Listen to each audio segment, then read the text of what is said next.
aujourd'hui, je passais de 1 client en présentiel à 15 3 mois après. Et niveau chiffre d'affaires, concrètement, comme je te disais, quand on a démarré, j'étais à 600 euros de chiffre d'affaires par mois. Et là, aujourd'hui, je suis aux alentours de 4002 et 1 fois 7 sur le CA, donc ça fait plaisir. J'avais 2 3 coachés en distanciel, un en présentiel, donc c'était clairement pas suffisant du tout pour en vivre. Je tirais fort, fort, fort sur mes économies. Et en fait, je me suis dit pourquoi pas. J'étais curieux. Honnêtement, j'étais pas prêt à me réengager dans un investissement parce que j'avais déjà fait un gros investissement qui avait pas vraiment abouti. Les premiers résultats sont très, très longs à émerger. Au contraire de la méthode, de ta méthode à toi, Tom. Même à la campagne, les gens sont connectés sur les réseaux, les gens tombent sur les publicités, les gens, enfin, voilà. Il y a des gens, même dans des campagnes perdues, qui sont intéressés. Et là, du coup, quasiment full. C'est la chose qu'on cherche tous. Donc, faites-vous confiance, allez-y. Et de toute façon, Tom va vous donner la méthode. Donc, faites bien le job, donnez-vous à fond. Et puis, avec la bonne méthode et du cœur, il y a pas de raison. Messieurs, dames, bonjour. Aujourd'hui, on se retrouve avec Hugo, un coach sportif qu'on a accompagné. On est à la fin de l'accompagnement personnalisé, toujours avec nous dans le groupe pour l'année. Mais voilà, on se trouvait opportun de se tourner ce témoignage après les super résultats qu'il a eu, la belle transfo. On va parler de tout ça, c'est le but de ce podcast, de ce témoignage. Donc, Hugo, peut-être si tu peux démarrer par te présenter, nous dire un petit peu qui tu es, ce que tu fais et d'où tu viens, tout simplement. Ouais, carrément. Je m'appelle Hugo. Du coup, moi, je suis coach sportif depuis 5 ans. Je suis originaire du sud-ouest de la France, plus précisément dans le 47. J'étais coach à la ville jusqu'à il y a 1 an à peu près, donc à Toulouse, la même région que Tom du coup. J'avais une activité qui tournait, c'était pas incroyable, mais j'avais ma petite clientèle.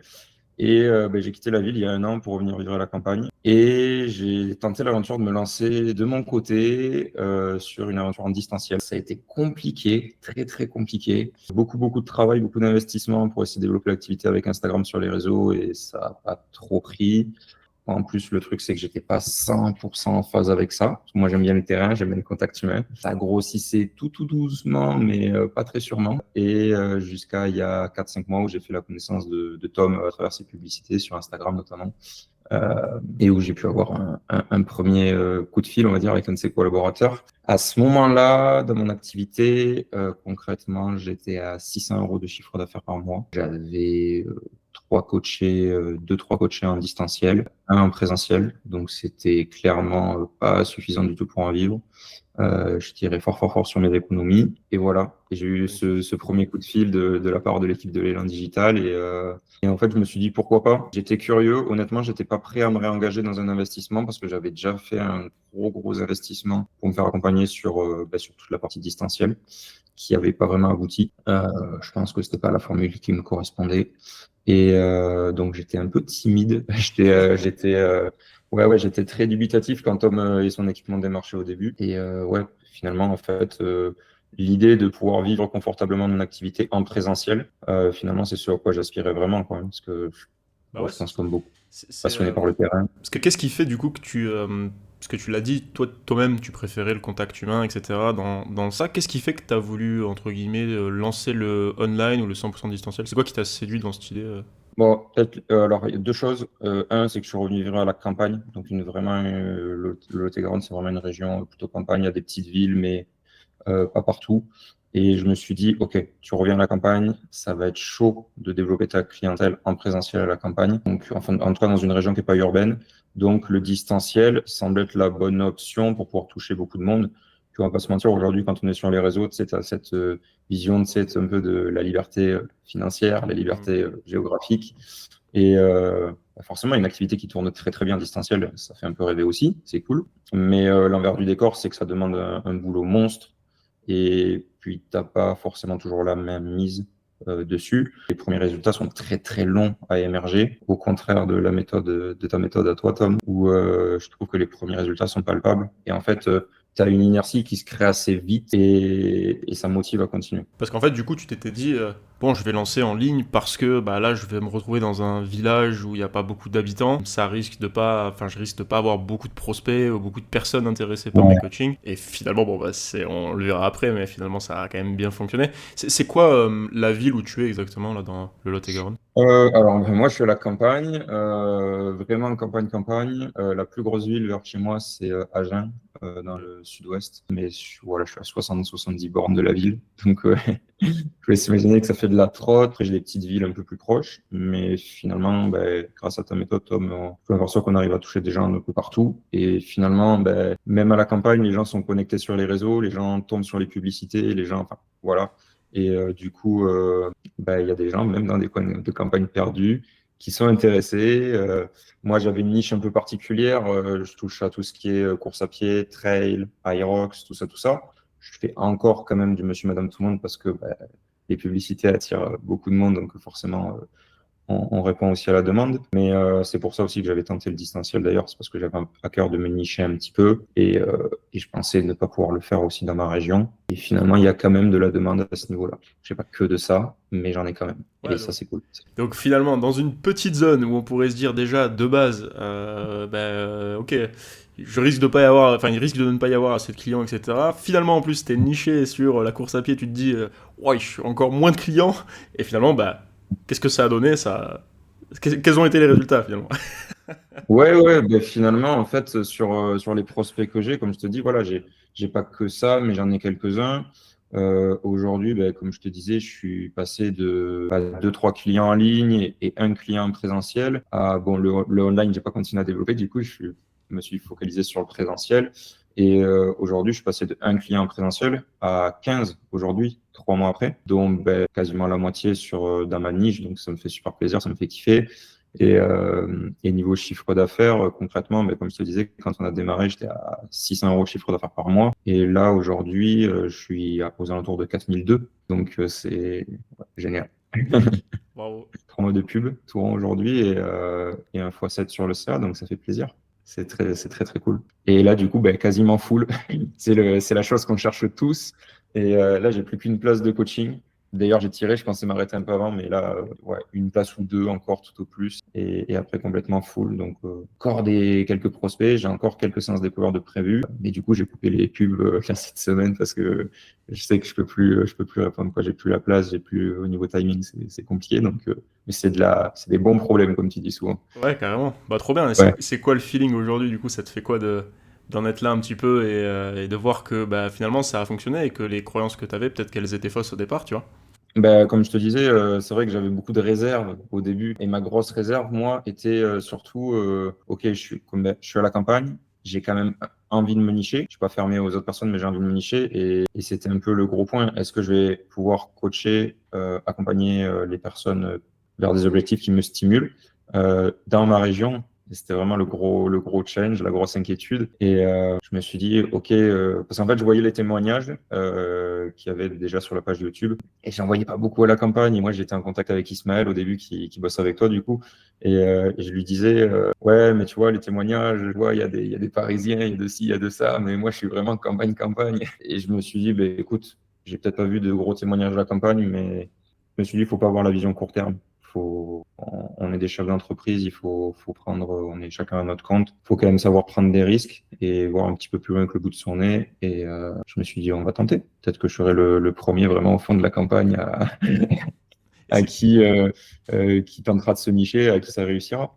Donc Ça a été le cas, le ça a pari, été le cas pour aussi. l'instant, le pari est gagnant, donc c'est cool. Et ça a été quoi le truc qui t'a fait franchir ce pas parce que forcément, en plus, tu as déjà eu, entre guillemets, bon, une mauvaise expérience sur le en ligne, Ouais. d'un autre accompagnement en plus. Donc, tu sais, tu as toujours cette frayeur de te dire est-ce que je vais me faire accompagner, enfin, je vais me faire accompagner, est-ce que ça va fonctionner, est-ce que. Enfin, tu peux avoir plein de doutes, plein de peurs, etc. Ouais. Mais c'est quoi qui t'a permis, tu vois, malgré tout ça, malgré le fait de la petite zone aussi, c'est quoi qui t'a fait franchir le pas, tu penses? Ouais, la vérité, c'est la foi, en fait, c'est l'espoir. Je me suis dit, et si? En fait, oui, un accompagnement comme ça, faut pas se le cacher, c'est un gros investissement. C'est un gros investissement, hein. C'est des sommes qui te font un peu trembler au début, parce que forcément, en plus, en tant que coach dont l'activité tourne pas, tu es dans une situation un peu précaire au démarrage. Mais en fait, encore une fois, il faut avoir plus loin que le bout de son nez. Et il y a toujours cette petite voix qui te dit, et si? Et en fait, OK, et si ça marche? Au pire, ça ne marche pas. Enfin, t'es déjà dans la merde. Donc au pire, tu vois ce que je veux dire? Alors oui, des fois il y a des personnes et des situations où ouais, ça peut être compliqué, mais moi je me suis dit, je suis jeune, j'ai 28 ans, je me suis dit à l'échelle de ma vie, en fait, ça va pas se jouer à ça. Aujourd'hui, c'est une somme qui fait trembler, qui fait un peu peur, mais faut y aller parce qu'en fait, et si ça marche? Et en l'occurrence, ça marche. C'est bon ça, c'est bon. Bah, super ça. Évidemment, il faut bien faire les choses, il faut suivre la méthode, Forcément.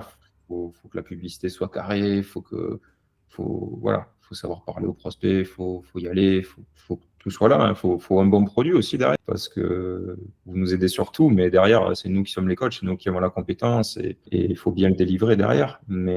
Et en fait, si tu fais les choses correctement et puis surtout avec le cœur et tout, il n'y a pas de raison en fait. Magnifique.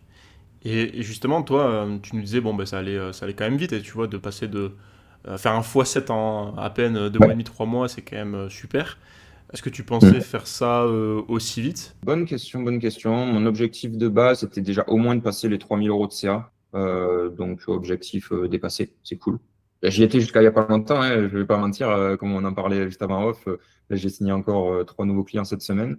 Donc, jusqu'à la semaine dernière, j'étais aux alentours des 3 000 et des brouettes de CA. Et là, je suis passé un peu plus de 4 000. Donc, c'est cool. Ouais, est-ce que je me demandais si ça allait aller aussi vite. Ben, je me posais des questions, je suis à la campagne, tu vois, je me suis dit, après, je me suis dit, ok, t'es à la campagne, je me suis dit, peut-être l'avantage d'être par rapport à la ville, il y a peut-être pas 50 000 coachs qui font de la publicité à la campagne, donc peut-être que si tu es bon dans ce que tu fais, tu peux vite bien te placer si tu fais de la qualité. Et en Totalement. l'occurrence, je pense que, Ouais, c'est le cas. bon, si les résultats sont là, c'est que le job a été bien fait, quoi. Magnifique. Et tu l'as signé au bout de combien de temps ton premier client, une fois qu'on a lancé? Bonne question. Je ne saurais pas dire si c'était la première ou la deuxième semaine. Après, c'est comme tout, hein, tu as des prospects, les premiers calls, t'es pas parfait, tu fais un peu des erreurs, mais après, le tout, c'est comme tout dans la vie, en fait, c'est de se remettre en question. Là où j'ai été, où est-ce que j'ai été bon, où est-ce que j'ai merdé, et puis comment je vais faire pour que les prochains se passent mieux, en fait. Donc, ouais, je dirais au bout de 7 à 10 jours à peu près. Super. Donc, globalement, et puis, je trouve que ce qui est cool avec ta méthodologie, pour pas rentrer dans le détail et pas trop teaser, mais t'as des prospects annexes, en fait, qui viennent, des fois, qui vont pas jusqu'au bout de la démarche sur une pub ou quoi, et qui viennent sur ta page, Insta, Facebook, machin, et puis qui te DM, et des Ouais. fois, on pourrait se dire, ouais, je vais pas accorder de temps à ces gens-là, mais en fait, des fois, c'est des prospects, ils sont pas allés jusqu'au bout de la démarche, mais c'est des gens qui sont vraiment motivés, et donc, en fait, ben, un prospect, ça reste un prospect, il faut y aller. Et si la personne a fait l'effort de t'envoyer un petit message, c'est que généralement, il y a un truc derrière, donc faut y Complètement. Et puis aller, quoi. initialement, le problème que tu résous, donc ça serait con de les laisser un peu de côté, tu vois. Mais Ouais, ouais. complètement, ouais. Bon, mais c'est top. Et tu dirais quoi finalement à une personne aujourd'hui qui hésiterait, enfin comme tu as pu hésiter, tu vois, au départ, tu dirais Ouais, quoi ouais, carrément. finalement, bah, soit à J'ai l'ancien beaucoup, toi en beaucoup vrai, hésité. soit à l'ancien toi, tu vois, qui hésite à nous rejoindre, soit une personne qui hésiterait, ça peut être pour quelconque raison, peur que ça soit une arnaque, peur que ça ne marche Oui. pas, peur que X, Ouais. Y, Z. Qu'est-ce que tu lui dirais? C'est ce qu'on a tous au début. Moi aussi, je l'ai eu, la peur de l'arnaque. Je me suis dit, et si les témoignages, je me suis dit, ok, Tom, il a 50 témoignages. Franchement, quand il y a 5 ou 10 témoignages, je me suis dit, ah bon, il a témoigné sa mère, son père, ses meilleurs potes. Et puis... Mais là, il y avait quand même beaucoup de témoignages. Après, tu dis toujours, et si, est-ce que c'est bidon, est-ce que c'est machin? Bon, moi, quand je vous ai connu, il n'y en avait pas non plus 50. Là, il y en a toutes les semaines qui se rajoutent. Donc, au bout d'un moment, quand tu as 200 témoignages ou 100 témoignages, vas-y, quoi, en fait, fonce. Et mon mot, ce serait, en fait, si vous avez les ressources pour pouvoir le faire, faites-le. Ça fait peur, mais si vous êtes aujourd'hui coach sportif, que vous êtes à votre compte, vous êtes dans un métier techniquement qui vous passionne, et si vous êtes à votre compte, c'est que vous avez la vision long terme, comme on l'a tous normalement quand on est chef d'entreprise. Donc, vous voyez les choses à long terme, parce que si ça fonctionne, en fait, c'est plus du tout la même histoire, c'est plus du tout la même vie au quotidien. Et je pense qu'en tant que coach passionné, on aspire tous à ça, à vivre de notre passion. Et Dieu sait que pour être sur le marché des coachs depuis plus de 5 ans, c'est compliqué et qu'il y en a très, très peu qui en vivent correctement. On a l'impression sur les réseaux, tout ça, qu'il y en a beaucoup et tout, mais il y en a 5% qui vivent correctement. Il y a très, très peu. Ouais. Donc faites-vous confiance, allez-y. Et de toute façon, Tom va vous donner la méthode, mais le reste derrière, c'est vous, quoi. Donc faites bien le job, donnez-vous à fond. Et puis avec la bonne méthode et du cœur, il y a pas de raison. Magnifique Hugo. Ben, merci en tout cas pour ton témoignage, pour ton temps et pour les beaux résultats aussi qu'on a eu ensemble. Ça fait plaisir, Yes, ça fait plaisir. ça Et va puis continuer. c'est une belle étude de cas parce que ouais, voilà, il y avait plusieurs critères, tu vois, comme la petite zone, la petite ville, que tu sois niché, que tu sois déjà passé par un accompagnement qui n'ait pas forcément fonctionné. Donc c'est trop cool de voir bah, le côté positif et de voir en effet le verre à moitié plein, comme tu le dis, et si ça fonctionne, et plutôt se dire ça plutôt que et si ça ne marche Exact. pas. Et je trouve que finir sur ça, c'est top. Donc, merci Hugo en tout cas pour tout, et puis à très vite. Ouais, avec grand plaisir. Merci Tom pour cette belle aventure, c'était chouette. Avec plaisir. Mais c'est que le début, ça continue.